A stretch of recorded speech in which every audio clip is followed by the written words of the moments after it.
Bom, gente, hoje vamos começar a aula sobre leites e derivados, que é a aula do segundo bimestre já. Então, eu já vou começar o conteúdo do segundo bimestre, já vou adiantando para quando a gente retornar às aulas fazermos só as práticas daí, tá bom? Então, o que que é o leite? Leite, segundo a definição científica, é o produto da secreção das glândulas mamárias das fêmeas dos mamíferos e é uma dispersão coloidal de proteínas em emulsão com gorduras em uma solução de minerais, vitaminas, peptídeos e outros componentes. Certo? Tudo bem. É importante a gente saber que é a secreção da glândula mamária das fêmeas, porque o leite ele é basicamente o alimento do filhote. Todo filhote ele vai se alimentar do leite assim que ele nasce. Então aí já vem a importância nutricional do leite, porque o leite ele se constitui de tudo que um filhote precisa para poder crescer. Ou seja, ele tem que ter todos os componentes necessários para isso, para que o filhote se desenvolva. E os componentes estão citados aqui na segunda frase. É uma dispersão coloidal de proteínas e uma emulsão com gorduras. Então, os dois principais componentes que tem aqui no leite é proteína e gordura, certo? Junto disso daí, a gente tem uma solução de minerais, vitaminas, peptídeos e outros componentes, né? Como, por exemplo, os carboidratos, a lactose que está nessa solução. Então, a gente tem essa dispersão coloidal, né? Essas proteínas organizadas dentro do leite. A gordura está emulsificada em torno disso, então a gordura ela não se misturaria com a água, mas ela está emulsificada com essa água, ou seja, ela está misturada com essa água de uma maneira que ela fique estável. E junto dessa água a gente tem minerais, vitaminas, peptídeos e outros componentes. Então aí tem a importância nutricional do leite. O leite tem muitos componentes importantes para nós, macro e micronutrientes, que vão nutrir o nosso metabolismo e podem ser usados pela gente também, certo? Quando o leite é de vaca, a gente chama ele só de leite. Então, leite é de vaca. Se for de outro animal, a gente usa o nome do outro animal. Então, leite de cabra, leite de camela, leite de baleia, leite do animal que a gente está tratando, certo? Então, se a gente fala leite, é de vaca. Se for de outro animal, a gente tem que especificar o nome do outro animal. Nessa tabela aqui, a gente tem a composição química por 100 ml de leite. Então, a cada 100 ml, né? Então, a porcentagem aqui da composição tá para cada animal aqui. O que que a gente percebe? Que tem uma diferença bem grande de animal para animal. Porque cada animal, cada filhote tem uma necessidade nutricional diferente.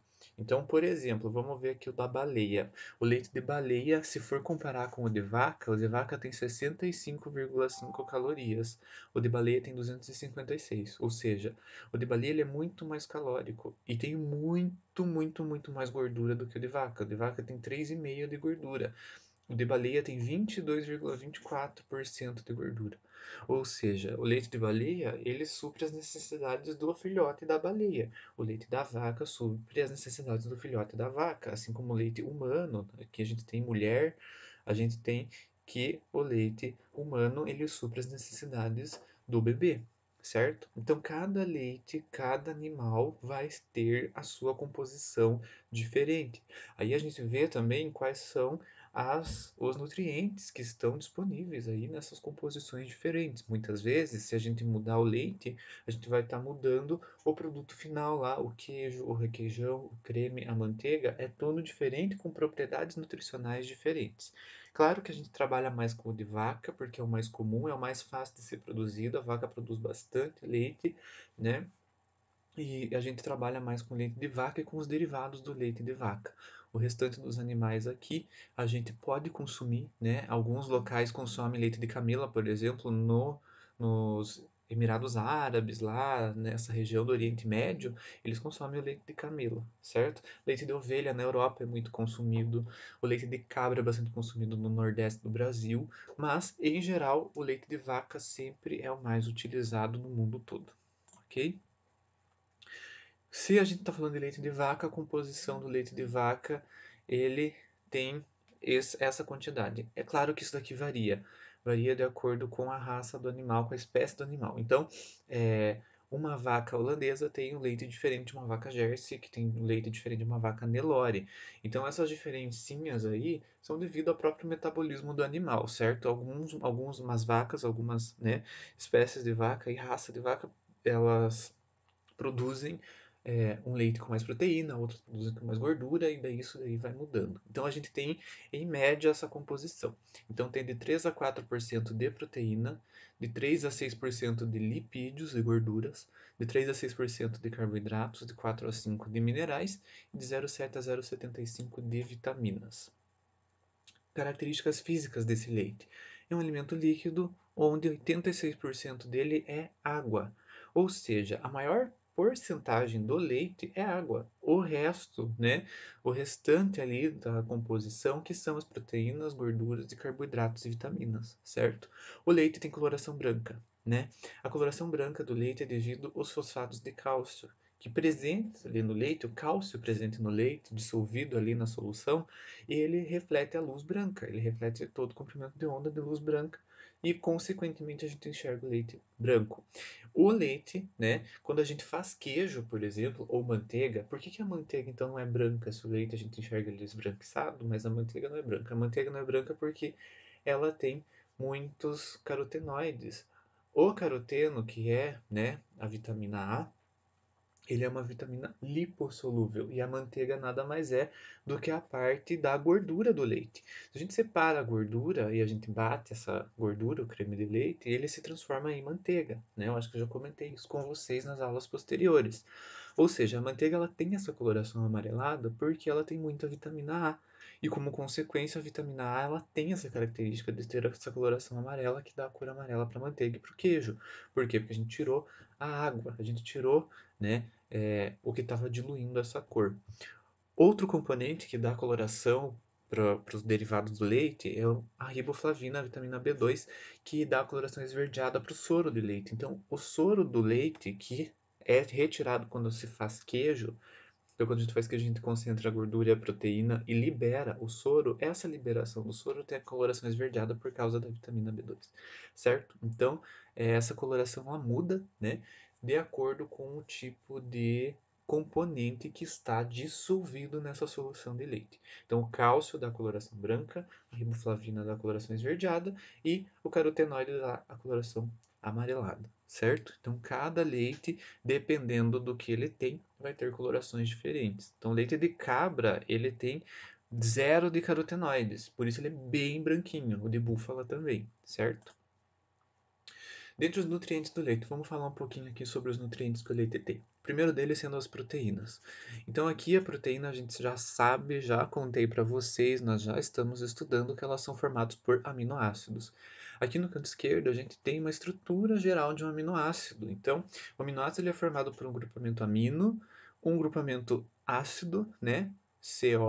COOH, esse H já saiu daqui, tem o hidrogênio e tem o radical, que é o que muda de aminoácido para aminoácido. Esta parte de cima aqui, né, sem o radical, é sempre igual. O que muda para cada aminoácido é esse radical. E são esses radicais que a gente muda aqui, o que está ligado neste carbono, onde tem o R, a gente substitui, certo? Pelos radicais diferentes. A gente tem funções diferentes para cada um desses aminoácidos. Quando a gente liga os aminoácidos específicos na sequência correta, nós temos a formação de proteínas, que são ligadas e são estabilizadas por várias interações, como pontos de hidrogênio, pontos de sulfeto, interações hidrofóbicas e interações eletrostáticas, certo? E assim elas vão se novelando, como também já contei para vocês, só para relembrar um pouquinho para a gente ver como que as proteínas do leite elas se estruturam. Então aqui a gente tem a conformação, né, formando dupla hélice, novelamento, tudo das lactoalbuminas, né? As lactoalbuminas são proteínas do leite, são ricas em triptofano. Triptofano é um aminoácido essencial e ele é o aminoácido da felicidade, do bom humor, da alegria. Então, para pessoas que sofrem com depressão, muita gente toma triptofano, né? Suplementa a alimentação com triptofano, porque auxilia bastante aí na formação dos hormônios da felicidade. Então, ele está diretamente ligado com a formação dos hormônios da felicidade e, consequentemente, redução dos níveis de depressão. Essas lactoalbuminas formam ligações com cálcios e, se purificadas, podem ser usadas em fórmulas infantis porque são muito similares à proteína do leite materno, certo? Então, as lactoalbuminas, elas podem ser usadas em fórmulas infantis porque substituem o leite materno. Tem as lactoglobulinas, né, que são proteínas bem pequenininhas em forma de globo, em forma de esfera, tem bastante no soro do leite, é fonte de aminoácido como todas as outras proteínas, mas tem uma função desconhecida no leite. Não tem assim alguma coisa, ela se liga com cálcio, ou ela faz, né, alguma coisa assim. Não, ela só tá lá, ela só existe no leite, né? Então a função dela principal é ser fonte de aminoácidos para os filhotes, né? Não reage com nenhum tipo de mineral, não tem nenhuma função específica reagindo dentro do leite ali. As proteínas principais aqui que temos no leite são, então, além da lactobumina e a lactoglobulina, são as caseínas, que é a principal proteína que tem no leite.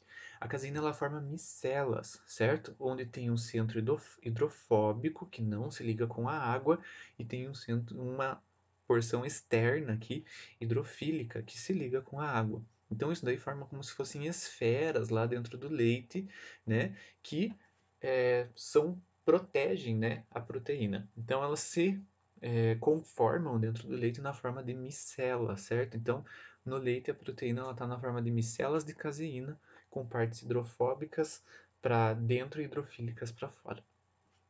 A fosfoproteína, então, também está no leite.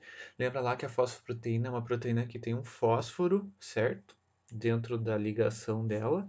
E esse fósforo ajuda a fazer a emulsificação das coisas. Então, a gente consegue fazer maionese, por exemplo, do leite por conta que tem essa fosfoproteína. A caseína tem vários aminoácidos essenciais, ou seja, aí está a importância da gente, né, utilizar o leite como uma fonte de nutrientes, porque tem os aminoácidos essenciais que são aqueles que o nosso corpo não fabrica sozinho, a gente precisa consumir eles na alimentação. Então, dentro dos aminoácidos essenciais, temos triptofano, arginina, lisina, fenilalanina, metionina, leucina, isoleucina e valina. Então, são os aminoácidos essenciais que estão presentes ali. A caseína ela serve como suplemento para hipertrofia. Então, todas as proteínas do leite, né, elas podem ser isoladas e a caseína é uma das que podem ser utilizadas como suplemento para hipertrofia, além das proteínas do soro, que formam o whey protein, que é muito conhecido e muito utilizado para quem faz hipertrofia. Dentre os outros nutrientes do leite, nós temos o carboidrato, que é a lactose. A lactose é um açúcar formado por glicose e galactose ligados aqui. Então a gente observa aqui que a lactose ela tem, né, ela é formada por dois açúcares individuais, né, a galactose e a glucose, quando são ligadas formam a lactose. A lactose para ser quebrada precisa de uma enzima chamada lactase que o nosso corpo fabrica quando ele quer fabricar. Tem pessoas que acabam não fabricando mais a lactase e acabam não conseguindo quebrar a lactose. Só que a lactose ela precisa ser quebrada, ela precisa ser digerida por alguma coisa. Se o corpo da pessoa não produz lactase para quebrar a lactose, quem que vai fazer essa quebra? A fermentação. A fermentação é um processo, tá, de quebra de açúcares, certo? Para a produção de ácido lático e CO2. Então a gente tem nesse caso a fermentação que a gente chama de lática, que é a fermentação da lactose, onde a gente produz CO2, gás carbônico e ácido lático. Então, quando a pessoa não tem a lactase para fazer a digestão da lactose, essa lactose vai ser quebrada por meio da fermentação das bactérias que estão no intestino. E essa fermentação é o que a gente chama da intolerância à lactose, que não é uma doença, é só uma intolerância. Ninguém morre de intolerância, né? É diferente da doença celíaca que a gente vai ver mais para frente. Mas intolerância é só aquele desconforto por conta dos processos de fermentação que estão acontecendo no intestino. Ou seja, a lactose, né, uma pessoa normal, como está na imagem A aqui, quebraria a lactose com a enzima, transformando a lactose em galactase glicose, que entra lá na corrente sanguínea e vai lá ser processada no fígado, etc.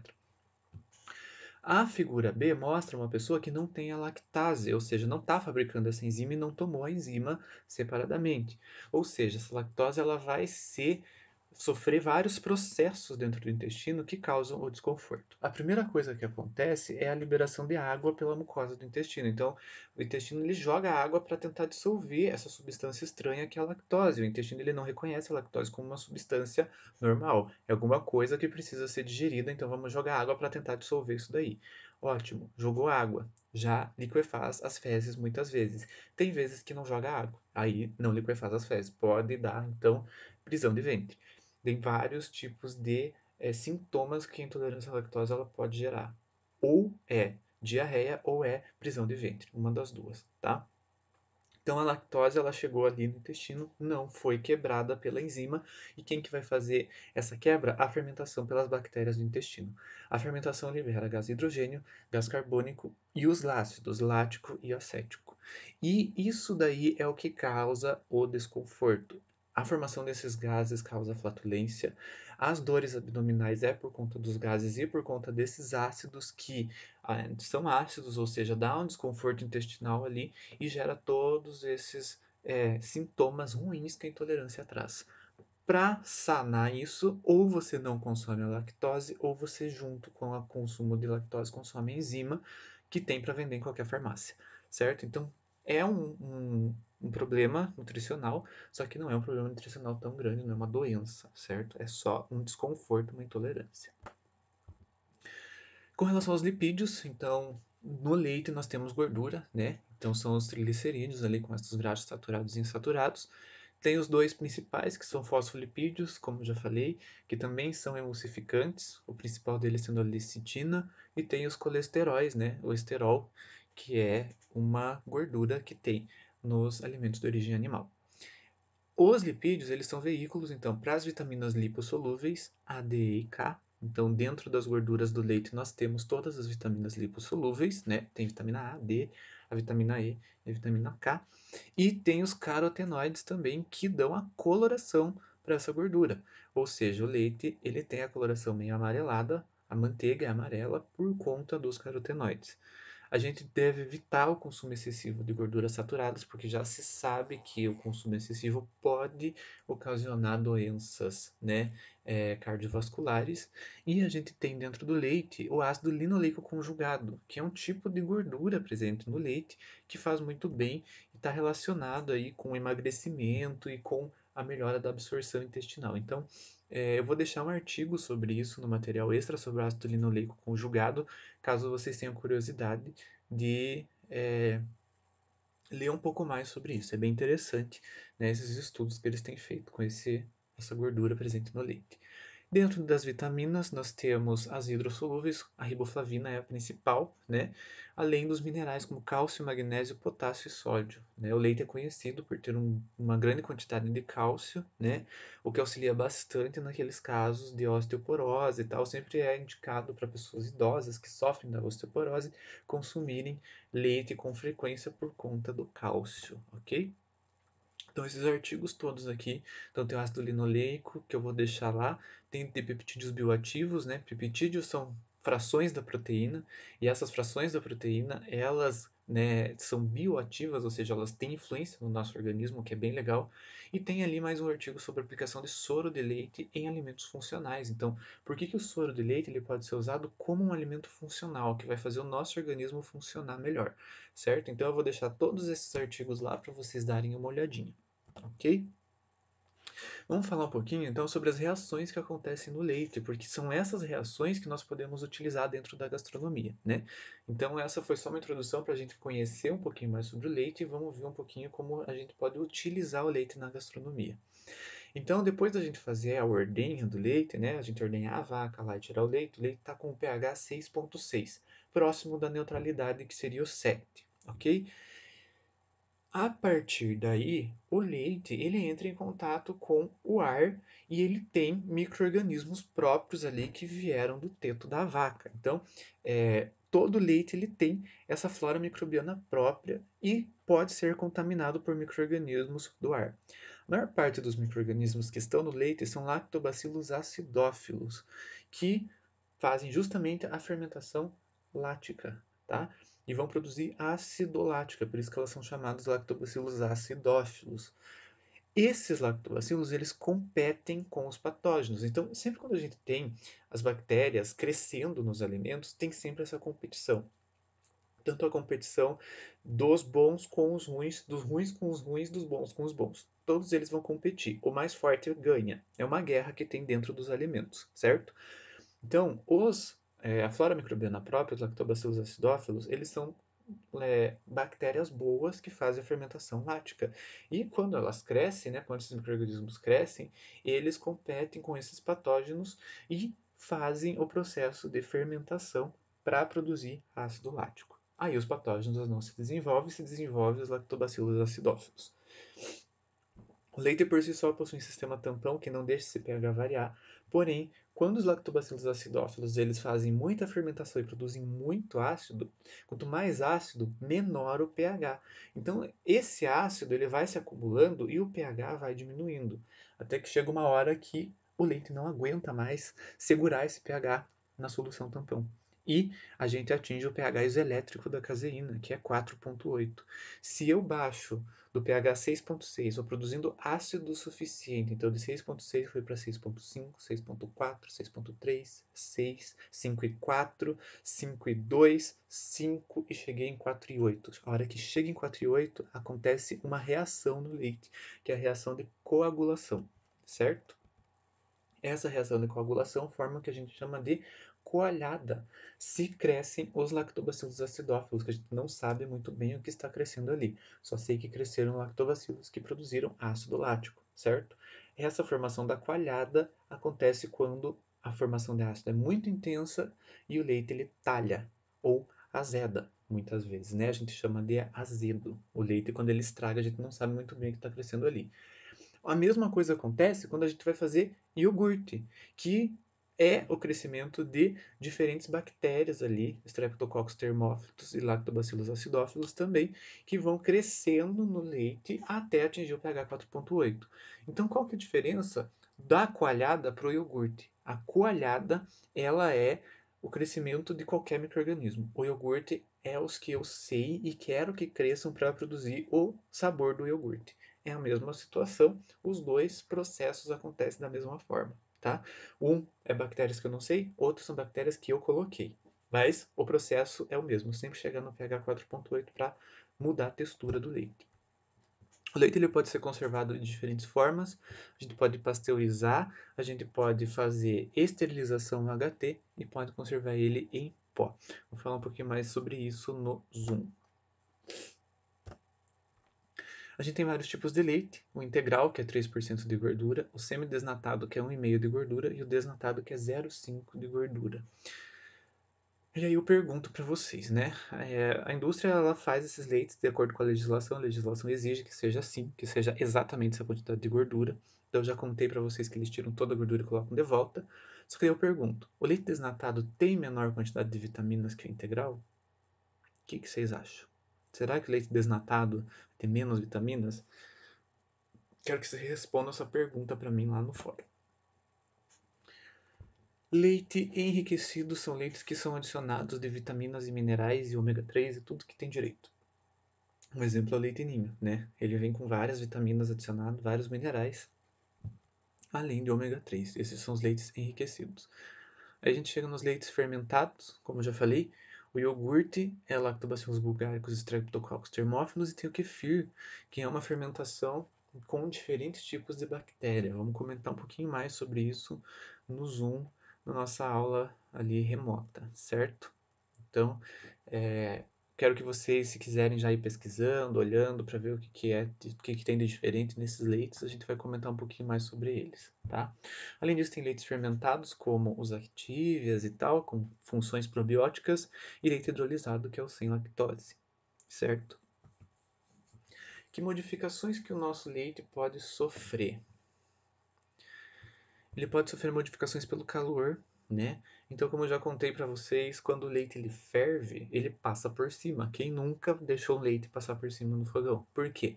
Porque as proteínas do leite, eles formam essa película bem fininha em cima que não deixa o vapor de água escapar, meio que forma uma panela de pressão ali.